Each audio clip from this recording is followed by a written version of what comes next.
Jazz. Hi. Can you put that into words? I am so chuffed. I think people might not get why I'm so happy with the bronze, but every time I go to a champs, I'm trying to get on the podium, and it's been 6 years since I won a medal. And when it's been that long, you start to doubt whether you can actually do it. You know, even though I've seen the signs and I've been jumping well and I know I'm in shape, you start to go like, can I still produce the goods? People talk about me as, oh, I raised my game for championships. Yeah, but do I? And that's kind of the doubt that starts creeping into your head. Yeah, but do I actually? And standing at the top of the runway for round 6, I'd found that belief. It was, you are not leaving here without a medal. You know, I had to do something. I had to just figure it out. And I thought, last week you jumped far enough for this. So like, what's stopping you right now? Oh, I'm so happy. When that 680 came up, I cannot explain the feeling that it was like, you actually did it.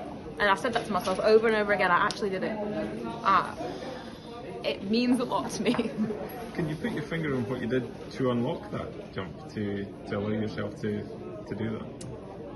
We've been working on my runway construction a little bit. Like I've been in shape all year, I think. Not all year, that's not strictly true. I got a little injury before the Worlds, which kind of set back my preparation. But I found the shape again after by Commonwealth. And I don't know, I never used to have it's never been like a formula, you know. I always used to just feel like I could bring it. Round 6, when the pressure's on, I can find something. And I started to go, where's that gone? But it's back. Maybe I never left, maybe I've just needed a little bit of patience, but like 6 years of patience is a long time. But here we are, I'm on the podium, I'm so shocked, I'm so chuffed. But I guess it's part of, you know, elite level competition. Yeah. It's not going to be a straight line, is it? No, it's not. And I think even when you look at people's careers who look like a straight line, it actually isn't. You know, you don't see everything behind the scenes. It's everyone has their challenges, whatever they might look like. And you look, I'm still not there. I've still not won anything, but I am back on the podium in a good level competition with a good jump. At the end of a busy, like mentally tough year, so I'm really proud of myself.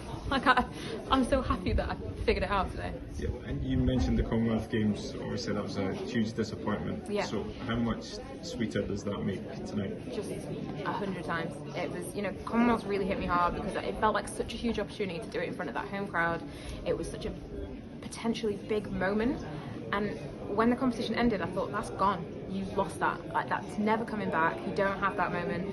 And I found it really hard over the next 9 days before the qualifying here to pick myself back up to a level where I could be excited to compete again when I knew that moment was lost. But look, it turns out I just love a championship. And as soon as I got back out there, I was all for it again. It did take the full 9 days, but once I stepped back on the runway, I kind of forgot. And it was just time to compete again. And it was a big crowd again who were very much engaged in what you guys were doing. Great, you know, being able to go to places where they love long jump. We go to Belgrade a lot, and they love long jump because of Ivana. Here, we always get a great crowd in Germany. The British crowd love a long jump. I feel very lucky to be in an event like that where the crowds come out and really cheer for us. Because, I don't know, you lot know me, I love a crowd. I love a bit of crowd involvement. I have a good time out there. You know, the pandemic was tough with like empty stadiums. I'm glad to have everybody back, and you know, I know this was a German crowd rooting for the German athletes, but they gave me a good cheer too. Can I ask you a little bit about Jacob? Have you had a chance to speak to him after the other night? Yeah, you know what, he's handling it with a lot more grace than I think I would. I think it's so unfair. I understand that it all did fit within the rules in terms of when you can lodge a protest, but I think that rule should be changed. I think a protest against another athlete should have to come within the competition, and probably before the next round, to be honest, because knowing that you've got a jump that's put you in medal contention is very different to knowing you've got a jump that's a foul. I think it was wrong to do that, to let him have his lap of honour and then to tell him that actually he doesn't have a medal. He's handling it better than I could. He's been very graceful about it, and I would have kicked off.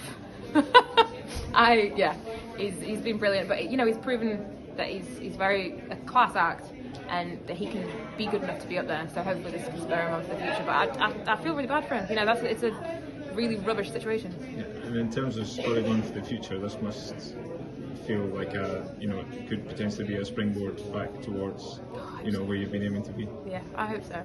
It's 6'8" is a good jump, but it's still not quite where I want to be. I still got bigger aspirations than that, and I think some people, look at me as an athlete and go, "You haven't got much more than that." I believe I have. My coach believes I have. So I'm still going. I've got no signs of stopping anytime soon.